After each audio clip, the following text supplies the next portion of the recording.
Assalamualaikum warahmatullahi wabarakatuh. Saya Sukma Darmawan Putri, mahasiswa Universitas Dian Nusantara, Prodi S1 Akuntansi.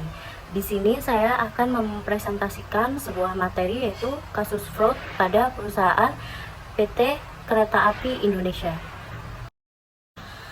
Manajemen fraud merupakan kecurangan yang dilakukan oleh pihak manajemen atau pihak-pihak yang bertanggung jawab atas tata kelola perusahaan. Kecurangan ini biasanya dilakukan untuk mendapatkan keuntungan pribadi atau pihak tertentu dengan cara memanipulasi laporan keuangan atau transaksi keuangan seperti yang pertama manajemen laba, itu di mana manajemen melakukan manipulasi laporan keuangan agar laba terlihat lebih tinggi daripada kenyataannya.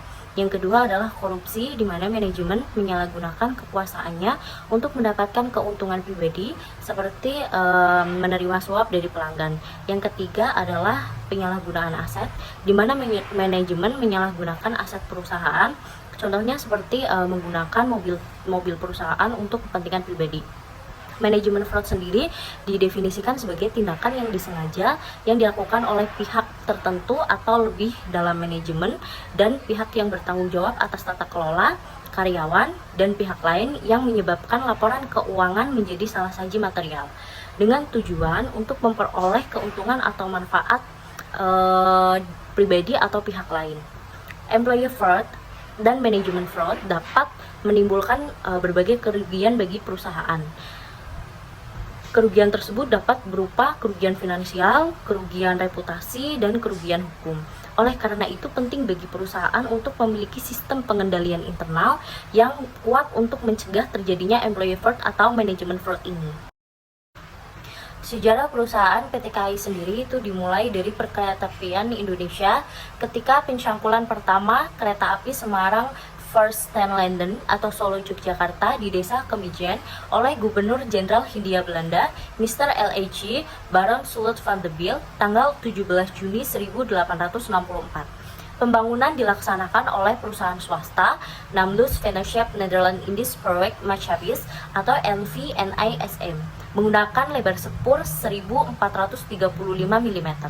Berdasarkan Perjanjian Damai Konferensi Meja Bundar atau KMB Desember 1949, dilaksanakan pengambil alihan aset-aset milik pemerintah Hindia Belanda. Pengalihan dalam bentuk penggabungan antara DKA-RI dan SS atau VS menjadi Jawatan Kereta Api DKA tahun 1950. Pada tanggal 25 Mei, DKA berganti menjadi Perusahaan Negara Kereta Api atau PNKA. Pada tahun tersebut, mulai diperkenalkan juga lambang wahana daya pratiwi yang mencerminkan transformasi perkeretaapian Indonesia sebagai sarana transportasi andalan guna mewujudkan kesejahteraan bangsa dan tanah air. Selanjutnya, pemerintah mengubah struktur PNKA menjadi Perusahaan Jawatan Kereta Api atau PJKA pada tahun 1971 dalam rangka meningkatkan pelayanan jasa angkutan. PJKA berubah bentuk menjadi Perusahaan Umum Kereta Api atau Perumka pada tahun 1991. Perumka berubah menjadi Perseroan Terbatas atau PT Kereta Api Indonesia Persero pada tahun 1998. Saat ini, PT Kereta Api Indonesia Persero memiliki 7 anak perusahaan atau grup perusahaan, yakni KAI Service pada tahun 2003, KAI Bandara pada tahun 2006, KAI Komuter pada tahun 2008, KAI Wisata pada tahun 2009, KAI Logistik pada tahun 2009, KAI Properti pada tahun 2009, PT Pilar Sinergi BUMN pada tahun 2015. Latar belakang mengenai kasus PT KAI ini itu suatu perusahaan berkewajiban untuk melakukan GCG atau Good Corporate Governance, khususnya BUMN yang merupakan perusahaan di naungan pemerintah. Nah, penerapan GCG merupakan salah satu langkah penting untuk meningkatkan dan memaksimalkan nilai perusahaan, mendorong perusahaan untuk profesional, transparan, dan efisien dengan cara meningkatkan prinsip keterbukaan, akuntabilitas, dan dapat dipercaya, bertanggung jawab, serta adil, sehingga dapat memenuhi kewajiban secara baik kepada pemegang saham, dewan komisaris, mitra bisnis, serta stakeholder lainnya. Kasus PT KAI adalah kasus pelanggaran kode etik profesi akuntansi. Diduga terjadi manipulasi data keuangan pada tahun 2005.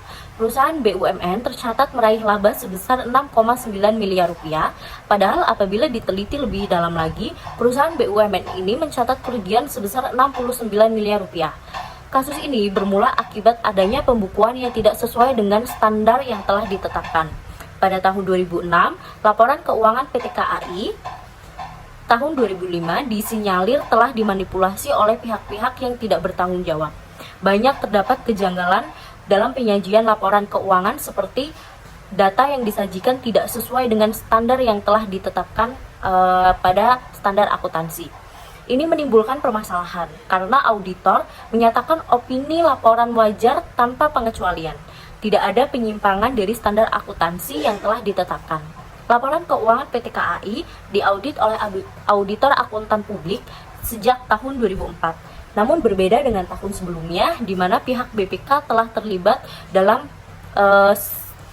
audit ini sebagai auditor PT KAI.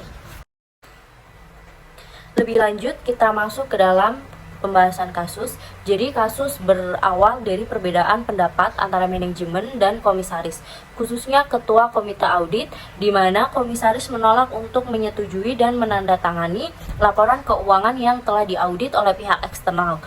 Dan komisaris meminta untuk dilakukan audit ulang agar laporan keuangan dapat disajikan secara transparan dan sesuai dengan fakta yang ada. Perbedaan tersebut antara lain adalah, yang pertama, manajemen PT KAI tidak melakukan pencadangan kerugian terhadap kemungkinan tidak tertagihnya kewajiban pajak yang seharusnya telah diberikan kepada pelanggan pada saat jasa angkutannya diberikan pada tahun 1998 sampai tahun 2005.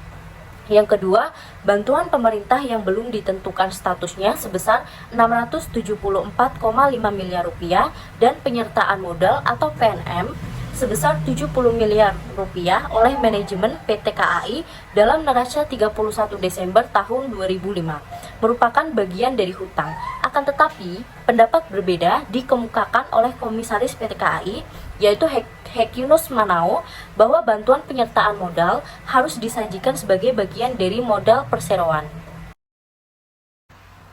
Selanjutnya, yang ketiga adalah terjadi penurunan nilai persediaan suku cadang dan perlengkapan sebesar 24 miliar rupiah yang diketahui pada saat melakukan inventarisasi tahun 2002 diakui manajemen PT KAI sebagai kekurangan bertahap selama 5 tahun. Pada akhir tahun 2005, masih tersisa saldo penurunan nilai yang belum dibebankan sebagai kerugian sebesar 6 miliar rupiah, yang seharusnya dibebankan seluruhnya dalam tahun 2005. Yang keempat adalah masalah piutang PPN per 31 Desember 2005 senilai 95,2 miliar. Menurut komite audit, harus dicadangkan penghapusannya pada tahun 2005 karena diragukan kolektabilitasnya, tetapi tidak dilakukan oleh manajemen dan tidak dikoreksi oleh auditor. Yang kelima adalah masalah uang muka gaji yang seharusnya dibayar sebesar 28 miliar merupakan gaji bulan Januari tahun 2006 dan seharusnya yang dibayar tanggal 1 Januari 2006 tetapi telah dibayar per 31 Desember 2005 diperlakukan sebagai uang muka biaya gaji. Menurut komite audit harus dibebankan pada tahun 2005. Yang keenam adalah masalah persediaan dalam perjalanan berkaitan dengan pengalihan persediaan suku cadang sebesar 1,4 miliar rupiah. Kemudian dialihkan ke unit kerja lainnya di lingkungan PT KAI, akan tetapi belum selesai proses akuntansinya per 31 Desember 2005. Komite audit menyatakan hal ini telah bebas pada tahun 2005. Salah satu faktor yang menyebabkan terjadinya kasus PT KAI adalah karena rumitnya laporan keuangan PT KAI. Hal ini karena terdapat ratusan stasiun, puluhan depo, dan gudang yang seluruhnya memiliki laporan keuangan yang terpisah. Sehingga yang berpotensi menyebabkan masalah maupun perbedaan pendapat di kemudian hari. Hal ini ditambah lagi dengan kenyataan bahwa baru sebagian kecil proses akuntansi dilaksanakan dengan komputer. Sebenarnya sistem akuntansi PT KAI cukup modern untuk menyusun laporan keuangan dan informasi manajemen. Namun, karena kedua hal tersebut, maka sistem akuntansi tersebut tidak dapat berfungsi dengan baik. Selain beberapa hal teknis di atas, beberapa hal yang diidentifikasi turut berperan dalam masalah keuangan PT KAI adalah yang pertama, auditor internal tidak berperan aktif dalam proses audit, yang berperan hanya auditor eksternal. Yang kedua, komite audit tidak ikut dalam proses penunjukan auditor sehingga tidak terlibat dalam proses audit. Yang ketiga, manajemen termasuk auditor internal tidak melaporkan kepada komite audit dan komite audit juga tidak menanyakannya. Yang keempat, adanya ketidakyakinan manajemen akan laporan keuangan yang telah disusun, sehingga ketika komite audit mempertanyakannya, manajemen merasa tidak yakin. Dampak kasus dari masalah tersebut adalah manipulasi data dalam pelaporan keuangan PT KAI tahun 2005. Dalam laporan kinerja keuangan yang diterbitkan, perusahaan mengumumkan bahwa keuntungan sebesar 60,90 miliar rupiah telah diraih. Padahal sebenarnya perusahaan menderita kerugian sebesar 69,3 miliar rupiah. Kerugian ini terjadi karena PT KAI telah 3 tahun tidak menagih pendapatan. Padahal berdasarkan standar akuntansi keuangan, perusahaan tidak dapat dikelompokkan dalam bentuk pendapatan atau aset.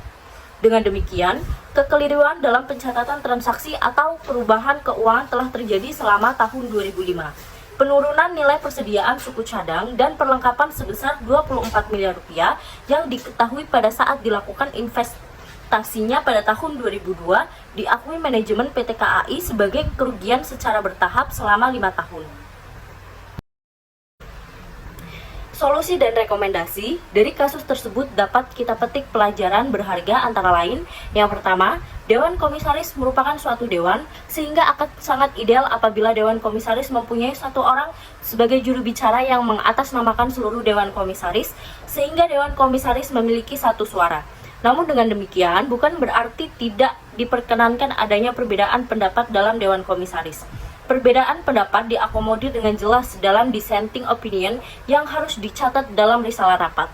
Untuk itulah, perlunya kebijaksanaan atau wisdom dari anggota Dewan Komisaris dan untuk memilah-milah informasi apa saja yang merupakan public domain dan informasi yang merupakan private domain. Hal ini terkait dengan pelaksanaan GCG, yaitu transparansi, karena transparansi bukan berarti memberikan seluruh informasi perusahaan kepada semua orang, namun harus tepat dan memberikan nilai tambah bagi perusahaan. Yang kedua adalah sesuai dengan SA 380, komunikasi audit eksternal dan komite audit merupakan faktor yang sangat penting dalam proses audit suatu perusahaan. Kasus PT KAI merupakan cerminan bahwa komunikasi yang intens antara auditor eksternal dengan komite audit sangat diperlukan. Kendala komunikasi yang dihadapi pada kasus PT KAI salah satunya dipicu oleh adanya pergantian anggota komite audit pada saat pelaksanaan audit. Auditor eksternal mengalami hambatan karena terdapat kekosongan beberapa bulan sebelum anggota audit yang baru diangkat. Yang ketiga adalah komunikasi antara komite audit dengan internal auditor yang belum tercipta dengan baik merupakan salah satu faktor yang turut memiliki andil dalam pemicu kasus ini. Sebagaimana diketahui bersama bahwa komite audit sangat mengandalkan internal auditor dalam menjalankan tugasnya untuk mengetahui berbagai hal yang terjadi dalam operasional perusahaan. Sebagai ilustrasi, mengenai kurangnya komunikasi antara komite audit dan auditor internal. Sejak komite audit aktif September 2005 sampai dengan saat ini, belum pernah satu kali pun terjadi komunikasi antara komite audit dengan auditor internal untuk proses audit tahun buku 2006. Sekian presentasi dari saya mengenai kasus fraud yang terjadi pada PT KAI. Semoga informasi yang saya sampaikan dapat bermanfaat untuk kita semua. Sekian saya sampaikan. Wassalamualaikum warahmatullahi wabarakatuh.